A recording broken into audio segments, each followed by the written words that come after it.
Mas vamos agora a alguns dados que me preocupam muito nesse cenário de desemprego e de miséria. Pela primeira vez na história do Brasil, o nosso país foi incluído na lista dos 10 piores países do mundo. Por quem? Pelo Índice Global de Direitos, divulgado na semana passada, durante a conferência número 108 da Internacional do Trabalho, que é um órgão da ONU. O alerta foi apresentado durante a audiência pública nessa casa, que eu presidi, por uma série de entidades, mais precisamente pelo Sindicato Nacional dos Auditores Fiscais do Trabalho, SINAIT, Rogério Silva, e o documento que eu estou lendo aqui, eu recebi em mãos. Aí diz: o Brasil faz parte dos 10 piores países do mundo para se trabalhar, e agora está piorando com essa MP. Pela primeira vez entrou na lista, junto com quem? Com o Zimbábue, por exemplo. Todo mundo sabe que é um paísinho da África, todo respeito ao Zimbábue, mas estou apenas lembrando.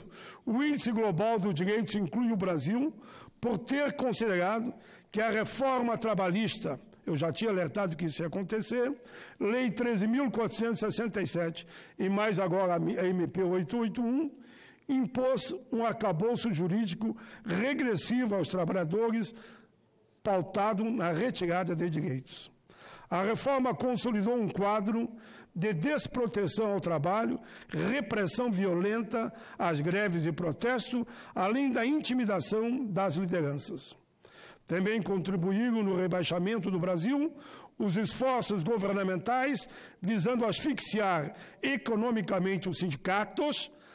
Odeiam os sindicatos, não sei por que, queria entender, porque eles defendem os trabalhadores, com medidas como o fim das contribuições das entidades, levando muitos a fecharem as portas, diminuindo o poder de negociação dos trabalhadores, inclusive dizendo que agora não importa mais o sindicato, porque a lei não vale mais mesmo, vale o negociado sobre o legislado.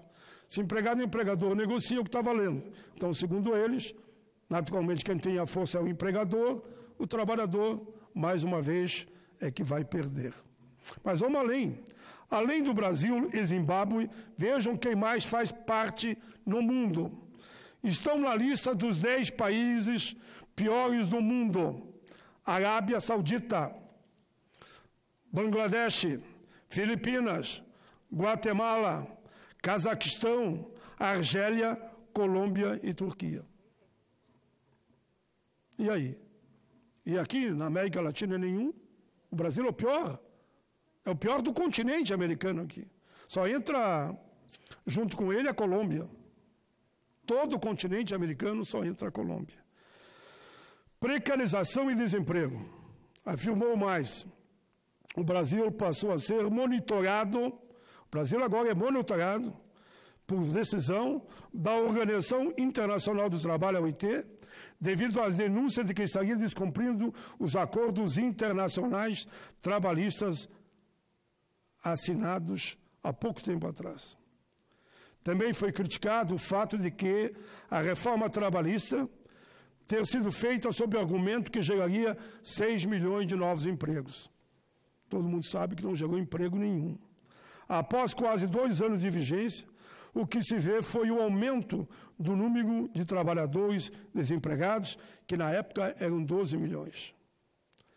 Foi criticado ainda o fato de o governo federal estar, nesse momento, estudando a revogação de 90% das normas regulamentadoras da segurança no trabalho, ou seja, as NRs. Não precisa proteger mais norma nenhuma, porque o trabalhador não tem que ter proteção. Se perder a cabeça, o braço ou a perna, para o governo, pelo que eu estou vendo, tanto faz. É bom lembrar que essas normas foram todas elaboradas por comissão tripartite, das quais fazem parte empregados, trabalhadores e governos passados. O advogado trabalhista, ainda, Edilinha Cabeza, representando o movimento da Advocacia Trabalhista Independente, apresentou dados de um estudo divulgado recentemente pela Fundação Getúlio Vargas, que, no entender dela, indicam que a reforma e outras medidas com diretrizes semelhantes, como a 881, aumentam as desigualdades sociais. O Instituto Brasileiro de Economia, IBRE ligado à FGV, demonstra que nos últimos anos, a despeito da profunda crise, os 10% mais ricos passaram de 49% para 52% da renda nacional. Por outro lado, os 50% mais pobres viram sua parcela diminuir 5,74% para apenas 3,5%. Aumentou a diferença. No primeiro trimestre, no número de famílias endividadas, já chega a 63,4% no país, um aumento de 4,4% em relação a maio do ano passado. A pior piora, o índice Gini, medição internacionalmente aceita por desigualdade social, que vinha caindo desde a década de 90, voltou a subir em 2016 e atingiu o seu pior índice em março desse ano. O vice-presidente da Associação Nacional dos Magistrados e Justiça do Trabalho, Luiz Antônio Colucci, afirmou que a entidade mantém gestões junto ao Supremo Tribunal Federal visando revogar a reforma trabalhista. Em resumo, senhor presidente, são dados realmente que preocupam a todos, porque a concentração de renda aumentou muito para os ricos e caiu para os mais pobres. Tem um dado que diz que os mais ricos tiveram um aumento de 17% num outro instituto e os pobres caíram menos 10%. Aqui fala em 7,4%.